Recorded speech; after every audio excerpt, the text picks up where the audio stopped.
नमस्कार दोस्तों, मैं आशीष सिंह। आज अपने नए ब्लॉग में मैं आज इंदौर में हूँ। तो राकेश भैया जो मेरे बड़े भाई हैं, मैं उनके पास आया था। तो मेरे साथ उनके दो बच्चे हैं, उसमें से एक शिवांशु सिंह है जिसने केंद्रीय विद्यालय में पढ़ाई की है। तो मुझे लगा कि केंद्रीय विद्यालय का जो प्रोसेस होता है, बहुत सारे लोग हैं जो करवाना तो चाहते हैं एडमिशन, बट उनको प्रोसेस पता नहीं होती, कब उसके एग्जामिनेशन फॉर्म आते हैं और क्या प्रोसेस होता है, वो चीज़ें। तो आज शिवांशु हम लोगों को थोड़ा इसके बारे में ब्रीफ करेंगे।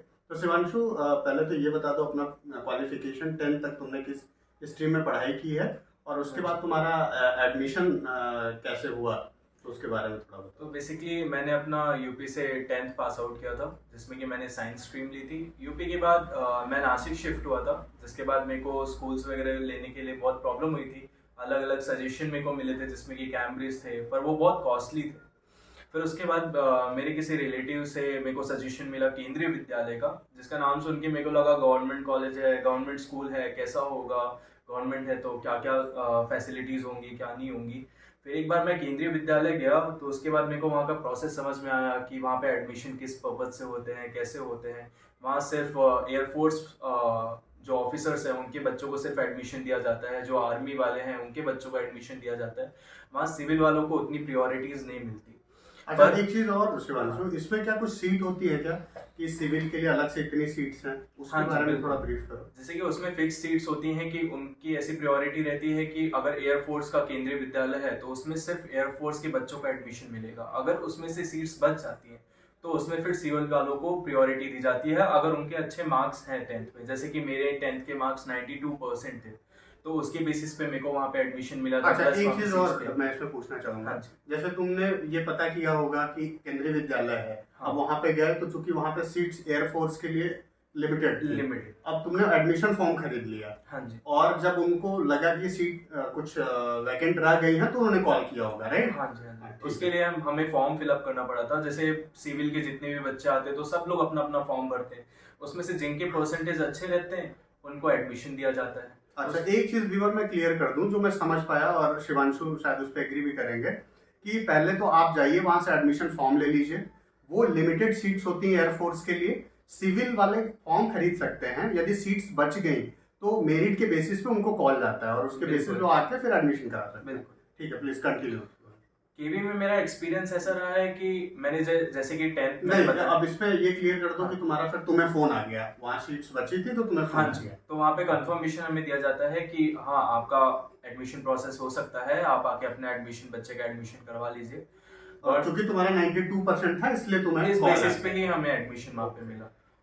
और वहाँ का ऐसा है कि वहाँ के टीचर्स, वहाँ की फैसिलिटीज़, वहाँ का स्पोर्ट्स, सब कुछ एज इट इज़, जैसे कि आपको जितना चाहिए उतना सब उस हिसाब से मिलता है। अच्छा, एक चीज और क्लियर कर दो शिवांशु, तो उसमें सब्जेक्ट क्या थे, सब्जेक्ट आपके बेसिस पे रहता है कि आप चूज क्या कर रहे क्या हो। चूज जैसे कि करते हैं? मैथ्स है, कंप्यूटर साइंस है, बायोलॉजी है। तो आपके ऊपर है कि आप कौन सा सब्जेक्ट चुनना चाहते हो, आगे आपको जाके क्या करना है, उस बेसिस पे आप अपना सब्जेक्ट चुनते हो। तुमने क्या चूज किया? और मैंने चूज किया था बायो मैथ्स। और उसके बाद जैसे कि एक आप ऑप्शन आपके पास ये भी रहता है, अगर आपको मैथ्स नहीं पसंद है या फिर आप मैथ्स नहीं ले पाओगे तो आपको एक एप्लीकेशन फॉर्म लिखने के बाद में आप उसको चेंज भी करवा सकते हो अपने सब्जेक्ट्स को। अच्छा, ओके ओके। तो फिर एडमिशन हो गया, हाँ और जी। फिर क्लासेस चालू हो गई, तो हाँ ये जी, क्या हाँ जी। आप डेली जाते थे, कैसे करते थे फिर हाँ मैनेज? जी बिल्कुल। और घर से कितना दूर था? हमारा स्कूल घर से करीब 18 किलोमीटर दूर था। तो महाराष्ट्र में बस की सुविधा भी थी, जिसकी वजह से मैं बस से ट्रैवल करता था अपने स्कूल के लिए। लोकेशन एक बार कंफर्म कर देना, रहने लोकेशन, का और जहाँ पे एडमिशन हाँ हुआ जी था। बिल्कुल। लोकेशन मेरी नासिक रोड थी, मैं नासिक रोड पे रहता था। और मेरी स्कूल केंद्रीय विद्यालय एयरफोर्स स्कूल की लोकेशन थी देवलाली, जो कि नासिक में ही है। वहाँ और से 18 नासिक से किलोमीटर करीब दूर है। 10 किलोमीटर हाँ, है। करीब 8-10 किलोमीटर दूर है वहाँ से। तो वहाँ से डेली बस से जाते थे या क्या हाँ जी, अपना हाँ जी। व्हीकल था? वहाँ पे व्हीकल का थोड़ा कॉस्टली जाता था, तो बस से ट्रैवल करना मेरे लिए बहुत कॉस्टली भी नहीं रहता था, बहुत इफेक्टिव रहता था। तो मैं बस से ट्रैवल करता था वहाँ अच्छा, के लिए। एक चीज और बता दो, इसमें फॉर्म आपने जब परचेस किया होगा तो उसकी कॉस्ट कितनी थी, और ईयरली फी कितनी थी? फॉर्म की परचेज बिल्कुल नहीं थी, जीरो फीस थी फॉर्म की। फॉर्म आप कोई भी फिलअप कर सकता है फॉर्म। उसके बाद और यहाँ की मेन बात है कि फीस बहुत कम रहती है। आपकी 3 महीने की फीस करीब 6000 रुपीज रहती है या फिर 3000 रुपीज, जो कि बहुत ही बहुत नेग्लिजिबल ही है, नेग्लिजिबल बिल्कुल। है। ओके। और फिर पढ़ाई का स्टैंडर्ड कैसा होता है? पढ़ाई का स्टैंडर्ड बहुत हाई है। आपको ऐसे टीचर मिलेंगे जो कि अच्छे अच्छे स्कूल्स में भी नहीं मिलते। सारे पीजीटी टीचर रहते हैं, परमानेंट टीचर होते हैं, जिनके सिलेक्शन खुद बहुत हाई लेवल पे किए जाते हैं। बहुत ये लोग आयोग से चुने जाते हैं, हाँ तो जी। ऑब्वियसली ये बहुत ही अच्छे और इफेक्टिव टीचर रहते हैं। सारे टीचर्स केरल से, कोई टीचर जैसे इंग्लिश के टीचर्स हैं वो केरल से हायर किए जाते हैं। बायोलॉजी के जो बायोलॉजी में स्पेशलिस्ट है वो टीचर वहाँ पे केंद्रीय विद्यालय में हायर किए जाते हैं। स्पोर्ट्स के भी टीचर मतलब बिल्कुल जिन्हें अलग अलग उपलब्धियां हासिल की हुई हैं उनको बुलाया जाता है वहाँ पे, उनको रखा जाता है वहाँ पे। सारी चीज की फैसिलिटी केंद्रीय विद्यालय में। अब इसमें 11th का भी एग्जाम वैसे ही होता है जैसे बोर्ड का होता है, और हाँ। इसमें आपने पासिंग मार्क नहीं करा तो आप फेल हो जाएंगे, ऐसा कुछ? हाँ जी बिल्कुल। केंद्रीय विद्यालय में ऐसा है कि आपके प्री बोर्ड्स भी लिए जाते हैं, उसमें आपकी एग्जाम्स उनके लेवल पे होती है। जैसे सीबीएसई बोर्ड का रहता है तो हमारा मुंबई रीजन था, तो हमारा मुंबई रीजन से हमारे एग्जाम्स वगैरह के जो क्वेश्चन पेपर्स रहते वो हमारे मुंबई रीजन से आते थे। जैसे यूपी के हमारे थे जो सीबीएसई बोर्ड का, वो हमारे दिल्ली रीजन से आते थे। तो पेपर वही रहता है, पर हमें उस हिसाब से हमें हमारी तैयारी की जाती है। पर वो जो लेवल होता है केंद्रीय विद्यालय का तैयारी करवाने वाला, वो बिल्कुल स्टैंडर्ड लेवल का रहता है कि मतलब आपको उस लेवल की पढ़ाई करनी पड़ती है केंद्रीय विद्यालय में।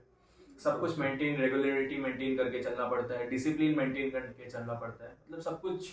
अच्छा, एक चीज और है इसमें, जैसे मान लो परसेंटाइल की बात होती है कि यदि आपका परसेंटाइल अच्छा है तो ही आपको कॉल आता है। हाँ जी। बट बहुत सारे बच्चे ऐसे होंगे, जैसे यूपी में हम लोगों ने देखा है कि परसेंटेज आम सा है, मतलब 85-90 तो कोई भी लेके आ जाता है। हाँ जी तो जो लोग मतलब उतने अच्छे नहीं हैं, जो लड़के पढ़ाई में, उनका एडमिशन हो गया, तो वो क्या फिर जो टीचर्स हैं उनको उस लेवल तक लेके आते हैं, या कैसे मैनेज कर पाते हैं, या वो छोड़ देते होंगे, ऐसा कुछ रहता है? बिल्कुल, ये या बात तुम्हारे नॉलेज में कुछ ऐसा है जो कोई बच्चा हाँ जी ऐसा है बिल्कुल, और मैंने छोड़ दिया? खुद इस चीज से सफर किया है। मैं 10th भले ही वहां से पास आउट किया हूँ, पर मेरा जो एजुकेशन लेवल था वो बहुत कम था। क्योंकि यूपी में पढ़ाई करना इज लाइक कि इंग्लिश पढ़ना, तो इंग्लिश में सिर्फ रीडिंग लगवा देते थे वो। इंग्लिश क्या होती है, इंग्लिश में सिखाना, बात करना, सब कुछ वो तरीका हमें पता नहीं था। हमें इंग्लिश बोलने भी नहीं आती थी। जब मैं 11th में यहाँ पे आया तो इंग्लिश के टीचर इंग्लिश में बात करते थे, जो कि मेरे को नहीं आता था, मेरे को समझ में नहीं आता था। मैं 92% मेरे भले ही आए थे, पर मैं उस लेवल तक का मेरा अंदर एजुकेशन नहीं था मेरे अंदर, जो कि मैंने केवी के अंदर, मेरे लाइफ का टर्निंग पॉइंट था केंद्रीय विद्यालय। केंद्रीय विद्यालय की वजह से मैंने बहुत चीज़ें सीखी, मेरे को इंग्लिश बोलना आया, मैंने एक्चुअली पढ़ाई करते कैसे मैंने वो सीखा केंद्रीय विद्यालय में। तो टीचर्स बहुत हेल्प करते हैं आपको, ऐसा नहीं रहता कि जिसको पढ़ने नहीं आता उसको हेल्प नहीं करते हैं आगे बढ़ने में, उनको सिखाने में, हर चीज़ में उनकी हेल्प की जाती है।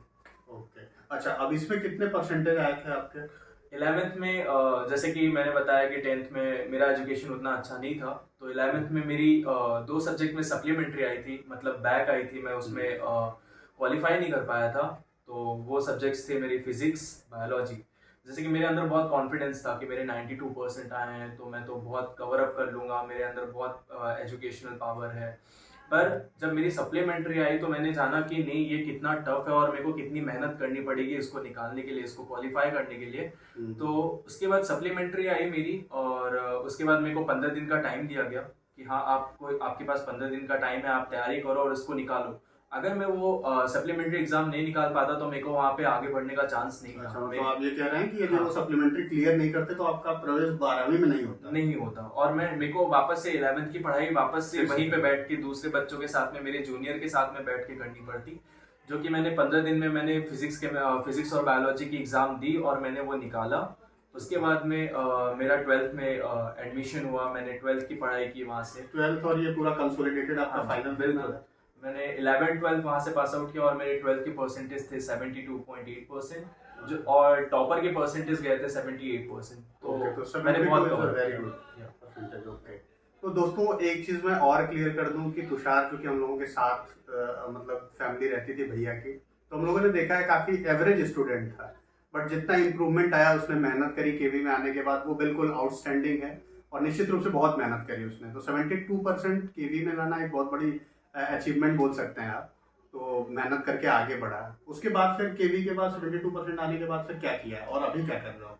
हाँ जी, मैं केंद्रीय विद्यालय से निकलने के बाद मैं एक चीज़ और शेयर करना चाहता हूँ कि मेरे को बहुत लोगों से सुनने के लिए मिला कि अगर आप केंद्रीय विद्यालय से पढ़ाई करते हो तो अगर आप इंटरव्यू देने भी जाते हो तो सामने वाला जो इंटरव्यू भी रहता है वो जानता है कि हाँ बंदे ने केंद्रीय विद्यालय से पढ़ाई की है तो उसकी वैल्यू क्या है, ब्रांड वैल्यू बढ़ जाती है। बिल्कुल।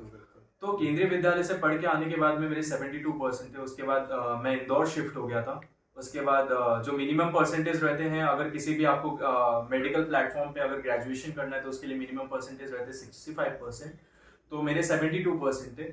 उसके बेसिस पे मेरे को एडमिशन मिला, मैंने काउंसलिंग करवाई, उसके बेसिस पे मेरे को इंदौर में टॉप प्राइवेट कॉलेज है IPS academy college of pharmacy, जहाँ पे मेरे को एडमिशन मिला। तो बी फार्मा में एडमिशन? बिल्कुल, मेरा बी फार्म में एडमिशन हुआ और अभी I am graduated in B pharmacy, मेरा 4 ईयर कंप्लीट हो गया है। ओके, तो अभी क्या कर रहे हो और क्या प्लानिंग है आगे? अभी बी फार्म, जैसे कि मैंने बताया आपको, बी फार्म कंप्लीट हो चुका है मेरा और मेरे को अभी एम फार्म करना है, मतलब मास्टर्स करनी है इन फार्मेसी। उसके लिए मैं कॉलेजेस देख। ओके, तो दोस्तों मुझे लगता है कि ये काफ़ी ब्रीफ रहा। बिल्कुल एक्चुअल चीज़ें जो हुई वो शिवांशु ने शेयर किया। तो उम्मीद है आप लोगों को पसंद आया होगा वीडियो। और बहुत सारे लोग जो हमेशा इस चीज़ को लेके रहते हैं कि यार केवी में एडमिशन कराना बहुत डिफिकल्ट रहता है, तो जो मुझे समझ में आया कि प्रोसेसेस बिल्कुल ईजी हैं। जस्ट आप उनको फॉलो करिए और डायरेक्ट वहाँ पे कब, अच्छा एक चीज़ और क्लियर कर दो कि इनके फॉर्म कब आते हैं? इनके फॉर्म जैसे कि अगर आपका 8th, आप कभी भी इनके फॉर्म फिलअप कर सकते हो। जैसे कि आपका बच्चा अगर सेकंड में है, फर्स्ट में है, अगर आप स्टार्टिंग से उनको भेजना चाहते हो तो भी आप टाइमिंग क्या रहती है सेशन की?